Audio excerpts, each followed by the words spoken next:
Hello everyone, welcome back to the live drawing session. I'm just going to give, as per usual, a couple of minutes for people to actually join, and then we're going to get started.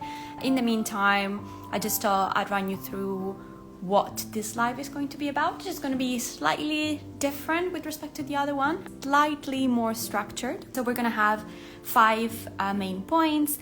In the first part of the live, maybe like 10-15 minutes, I'm going to show you how to create figures, specifically scientific figures, but really any figures that you might want to create for your career or for personal amusement, both in Procreate and in Blender. For Biorender, I'm going to be using the free version just to show you what the limitations are of that. Then I'm going to be remaking one of my old graphical abstracts with the things that I know now, and just to run you through the main tools that I highlight in the part 1. And then I'm going to go through some of the common mistakes that I've seen and that I've done in scientific illustrations, so that perhaps you don't have to repeat the same. And then we're going to end it on kind of like a Q&A session. Oh, hello guys. I can see a lot of waves. I had a slightly different camera setup last time, and this is so that I can see your comments flowing a little bit better. However, if I do miss them, I apologize.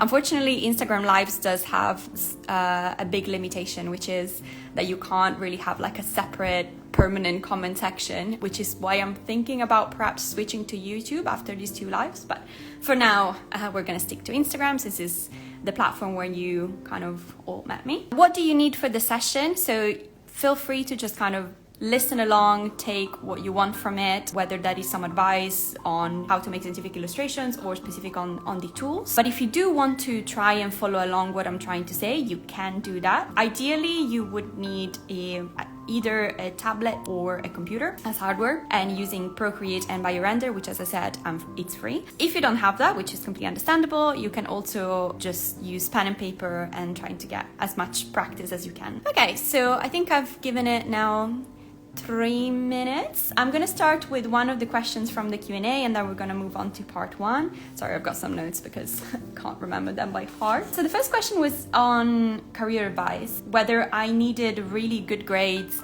in order to pursue a PhD. So for those of you who don't know, so I just finished my PhD maybe slightly less than a year ago from Imperial College London. I was doing chemical biology.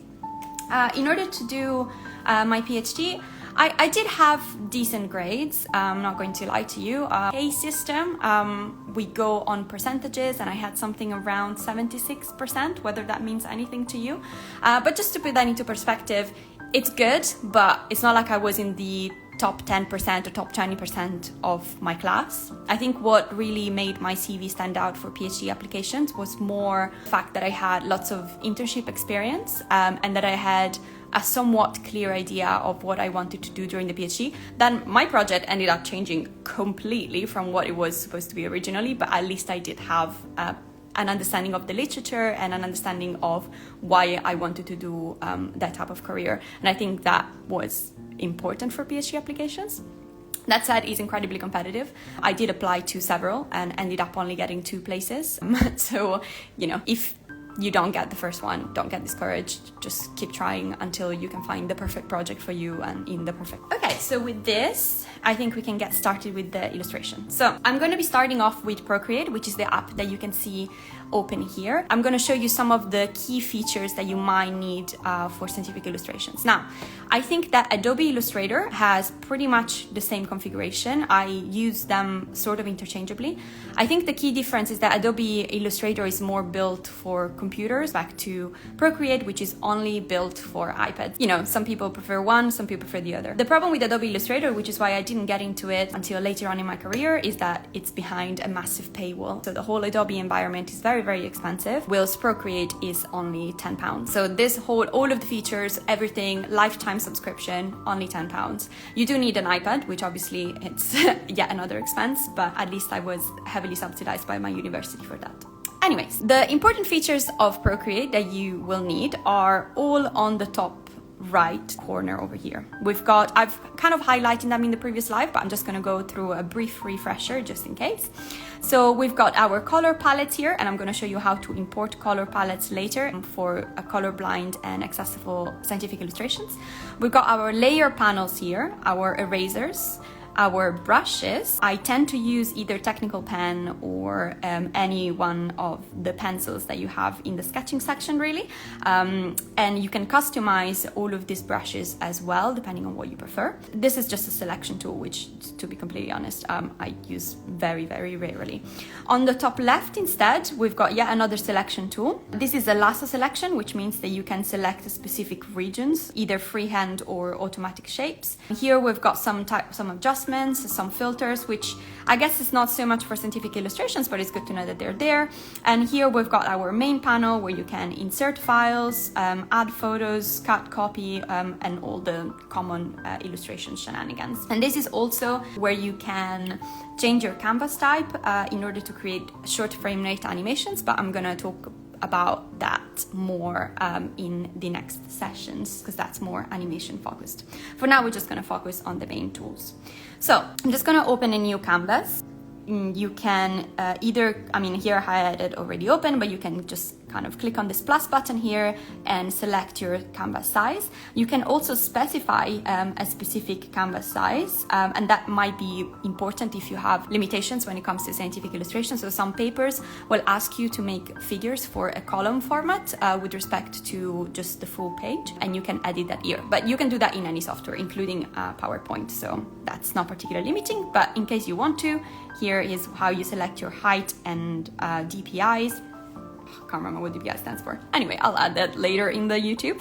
But that kind of gives you the definition of the image themselves. Usually in scientific illustrations for papers, you will need a minimum of 600 DPIs. And this is dictated by the width and height of your... But since we don't really care about that now, we're just going to select a random screen size, and we're going to have that here. I'm just going to select a black pen just to show you some of the features of the pen. So one of the things that I get asked a lot is whether or not doing digital art actually helps you with respect to doing a normal sketch, and the answer is absolutely. It's good to do both just to get your hand used to freehand drawing, but if you want to get started, or if you don't really have a lot of time in order to edit figures, it's fantastic to have something that can help you with that. So if I select on my technical pen, here you're going to have all a bunch of different information about this brush, which you can play around with to create customizable brushes. And in fact, a lot of artists will either sell you or give you for free their brushes pack, and they're usually in their YouTube links, so it's very easy to find. But one thing that I use a lot is just the stabilization of my brush. So this just will help you with freehand drawing. So say you have like a very shaky hand and you want to draw some sort of circle or something. If you increase the stabilization, that shakiness will completely go away and your illustration will look cleaner. So it's possible that, for instance, you've highlighted a sketch. Actually, I've got an example here, a bit of a spoiler for the next section, but if I want to overline my previously developed sketch, what I can do is I just use my brush. Now you can see that the circle wasn't perfect, but if I increase the stabilization of my brush, I have less control over how bendy my line is going to be. It's not something that is really, like whenever I saw tutorials on this kind of things, it was always hard for me to understand what they actually meant until I tried it. So my best advice would be just go ahead and try it. That's step number one, so how to use brushes. Second most important thing is layering. This is important, especially if you're making illustrations with collaborators that like to use things like Adobe Illustrator. So what do I mean by layering? So you have an image and you're seeing this image in 2 dimensions, your X and Y dimension, right? This is the screen of your canvas. But now if you imagine a Z axis, something that comes out of the page, so you will... What is in particular important is not to get the layer switch around. So you want to start from a very, very generic shape of your image. Say I want to draw a cartoon-like version of a protein. My stabilization is a bit too high. a cartoon-like version of my protein, I'm going to be doing that on my very bottom layer. If I then want to start building up complexity on top of this one, I have to keep switching layers. So say I want to give it like some shading, or if I want to make it like a cartoon. Actually, the more elements I add, the more layers I'm going to have. There is a limitation to the amount of layers that you can have per illustration, and the more layers you have, the heavier your image is going to be. So what I would advise you doing is, after you've got your final product, maybe start merging layers, which in Procreate is super simple. You can just kind of pinch them together. But always separate colors from the rest of your imagery, just so that the image doesn't get too confused at the very end. On Procreate, if you want to start coloring this image, as I mentioned earlier, let me just delete this other stuff so that the image becomes a little bit more clean.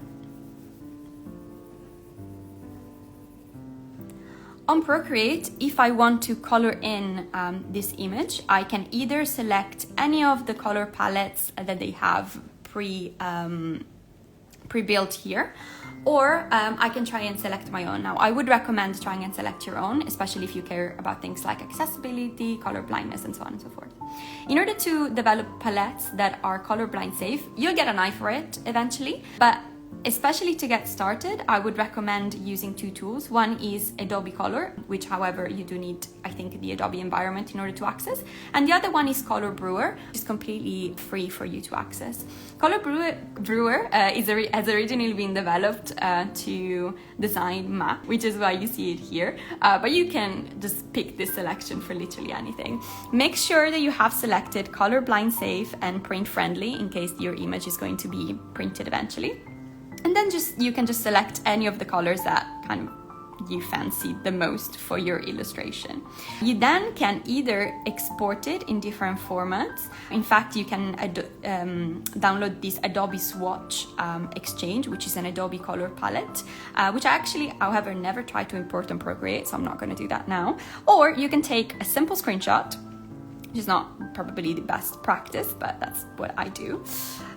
You can import a simple screenshot, and then with the import photo selection, you can have it here on your picture in a different layer, as if it's kind of like a little canvas palette.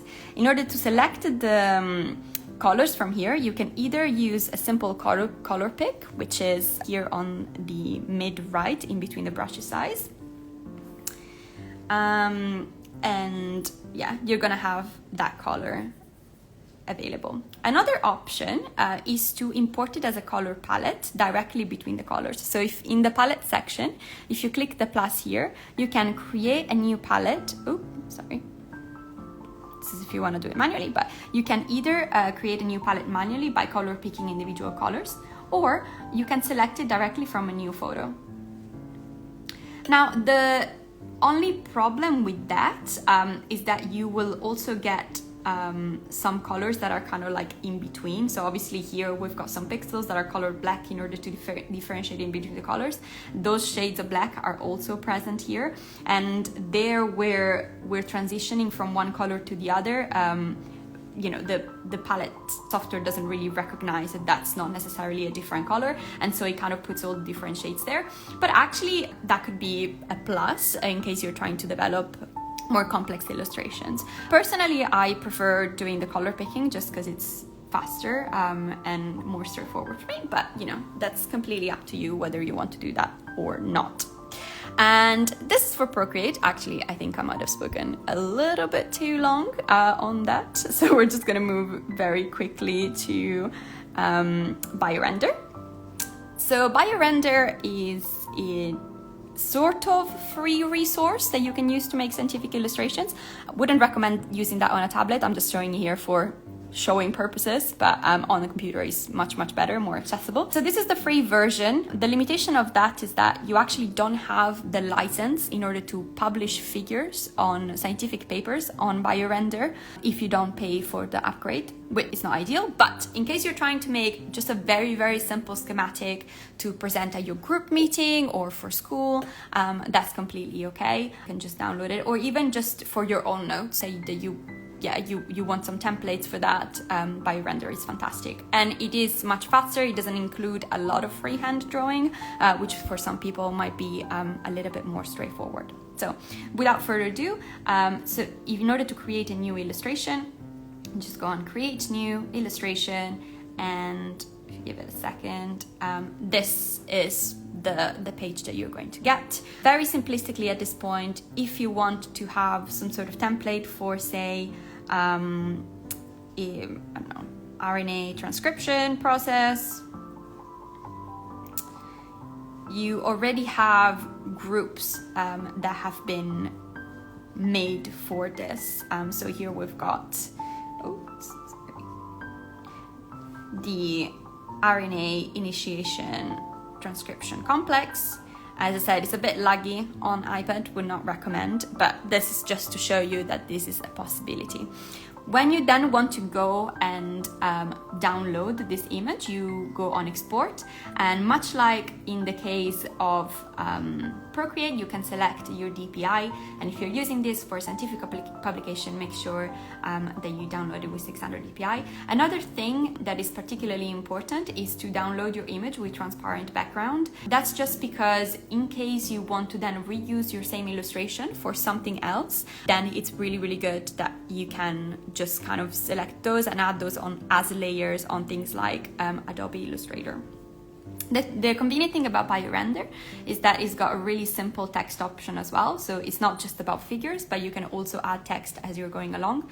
Procreate also has that. Let me show you where it is. So if you want to add some text here, but you know, whether you have a separate keyboard, that might be a little bit easier, but I don't find this particularly user-friendly, so I usually create my figures on Procreate and then I import them on either Adobe Illustrator or PowerPoint if I'm using that just for a presentation, and I just add my text there. So I think that kind of concludes the first part, where I was going to show you all of the key features from Procreate and Biorender for scientific illustrations. I'm just going to have a look at the chat to see if there's any questions.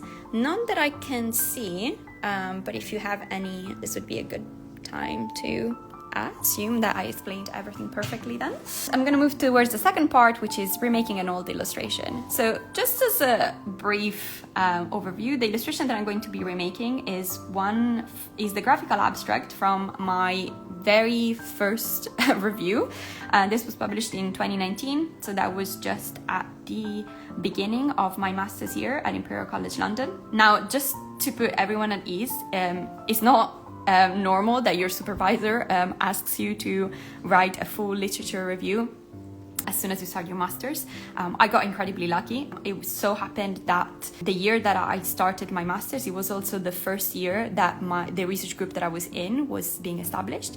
I already had to write a mini literature review about my project anyway, and my supervisor asked me if, as a beginning for his group, I was also willing to kind of put a little extra effort and make this into a proper scientific paper. I also got a lot of help from one of the postdocs and one of the PhD students there. So this was very much a collaboration effort. So this was an incredible opportunity for me to learn about the publication, how things get published. But of course, because it was my very first time, I also didn't know a lot about the tricks and tips in order to make scientific publication illustrations.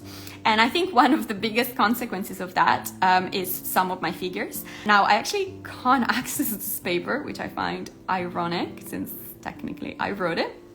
But anyway, so one of the limitations that I had was I didn't have an Adobe Illustrator. I did not have the premium version of Biorender, I didn't have basically anything for except for PowerPoint. So all of my figures were handmade with PowerPoint. Now, PowerPoint is an incredible tool. If you don't have anything else, that's great, go for it. And you can import images at high resolutions, but for some reason, whenever you try to convert them to SVGs or different file formats, which aren't PNGs, that creates problem. The reason why you want things like SVGs is because those are vector images, which can be resized and modified and squished however you want them, whilst preserving the quality. That does not happen for PNGs, regardless of the amount of PIs that you have. And unfortunately, that's what happened to some of my illustrations. So, I mean, it's not particularly evident on the iPad, but if you zoom in on a lot of my illustrations, on this paper, they get to be very granulated, and that's just not very nice. Also, just in general, this graphical abstract, it explains what it needs to explain, which is great. It's just a timeline for different techniques for DNA and RNA-G quadruplexes structures detection, but at the same time, it's also not particularly captivating. So I've always wondered what I would have done different if I was to remake this illustration from scratch.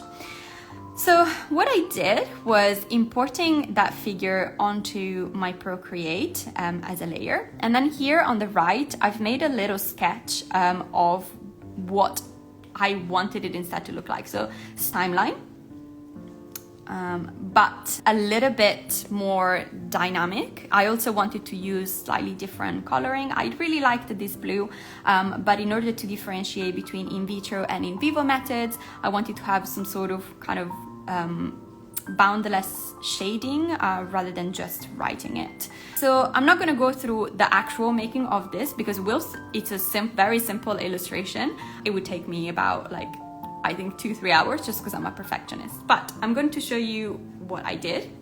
So the first thing that I did, as I said, was just grabbing pen and paper and sketching it, and I was doing that in my notebook. Kind of advertising my own notebook there, but just, simple sketch, even pen, doesn't have to be perfect. Second thing that I did was grabbing my iPad and inserting this picture as a photo. So here on the iPad, you can go on the left-hand side, take a photo, and just kind of capture your image, which I did in this case. And that gets imported as a new layer. After that, in order to make the transition from sketch to digital sketch, there's different options. On Procreate, as far as I know, you have to trace it, which means that you're going to reduce the opacity of your sketch. You can see what's happening here. Create a new layer, select your tool of interest, which in my case is the technical pen, and then just starting to trace it as much as possible. Again, it doesn't really have to be perfect, but you just want to have your sketch to be digital.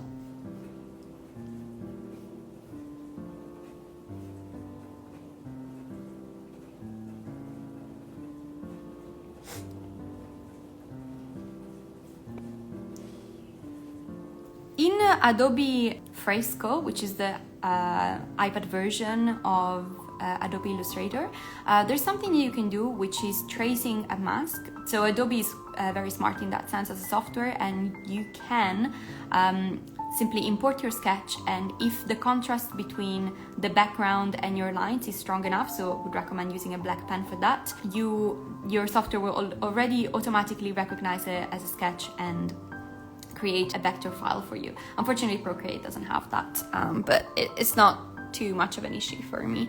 Once I have my first sketch, you can either decide to keep this image for reference, but later, or you can just hide it from visibility by clicking on this V tick here, which is on the right side of the layers. I would recommend getting rid of it just because otherwise when you go about coloring, that could be rather confusing. I'm not going to show you how to finish this illustration. I will upload it later, just so you all can see what my vision was for this. But I wanted to show you just some things about the coloring. From your original sketch, if you click on it, on the left side, you're going to have all of these options. If you make this a reference layer, what's going to happen is that all of the layers above it are going to consider it as an outline. So say that I want to color this circle in with the drop-in function. Even though I'm not directly coloring on my sketch, Illustration has already recognized it and therefore is being colored in. Another important thing is masking. This is something that I unfortunately learned only several years after I started using Procreate. So if I want to color a different shade or want to add some details specifically inside the circle that I've just colored in, I don't necessarily need to just, try and stay within the lines and trying, to not corrupt my original layer all too much. I can simply create a new layer and make it a clipping mask. Now, everything that I'm going to do from now on is going to be only within this circle. So for instance, if I want to color, it doesn't really matter how far outside of the lines I'm going. The only thing that I'm going to see colored is the stuff that is in my original reference layer. And this is incredibly important for maintaining your illustrations neat and tidy so that other people can also reuse it. For this part, I think that was kind of it. Just wanted to run you through a couple of things that are common mistakes in scientific illustrations, and because we're also getting kind of to the end of our half hour. I kind of mentioned them as I was going along, but because this is particularly important, I wanted to reinforce that. The first thing that you need to make sure of is that your scientific illustration is as accessible as it possibly can be. And color palettes are part of it, fonts are another part of it. Make sure that you're using very clear, distinct fonts like Arial or Calibri in order to make your illustration, because all the fancy lined ones might be pretty to look at, but what you want to is something impactful that everyone can read. And it's not just about people with dyslexia, it's also just accessibility in general. The coloring, not only to be careful about colorblind palettes, but also just palettes with high contrast in general. That is, again, for people with dyslexia, but just for anyone else. I actually couldn't find it for this live, but I remember seeing recently some illustrations that had this kind of bright neon color as a background, and then black writing, which it's fine, it did have a high contrast, but it kind of hurt my eyes just to look at it. If you have not a very good understanding of what a great color palette is, there is pre-built color palettes. You can find them on Pinterest or even on Google Images if you type in accessible color palette and just stick to those with the color picking option, which you have also on PowerPoint. So if you're making slides, this applies. Second thing is the definition of your images. You cannot have images that are below 600 dpi for scientific publication, and I've shown you how to make sure that your images are indeed 600 dpi. But I would also recommend try as much as possible to keep a vector format. Now, Procreate is actually not very good for this because there's not a lot of ways that you can save your images as vectors. So you can save a Procreate file, which is great. PSD file is the Photoshop compatible file, so then you can upload onto that and then save it. But if those things aren't available to you, PDF is always the best strategy because it does preserve all of the layers, or it should do anyway, and also preserves all of the quality of your image.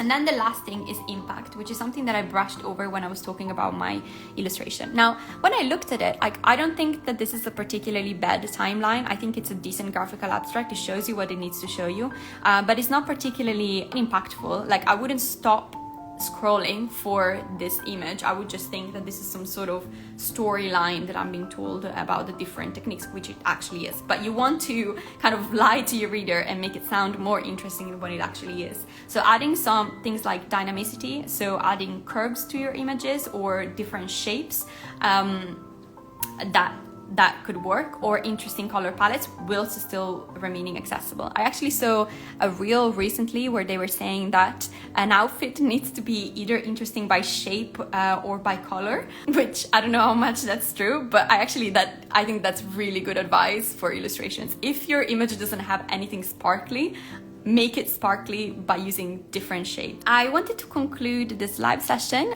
with a little Q&A. So one of the questions that I got was, were you first a scientist or an illustrator, and how do you become one? So obviously I was first a scientist. I mean, obviously, if you follow me on the page, I was first a scientist, did my undergraduates in chemistry, masters in chemical biology, PhD in chemical biology/biophysics, and now I'm doing a postdoc in biology as well. And Illustrator is something I started doing with my masters.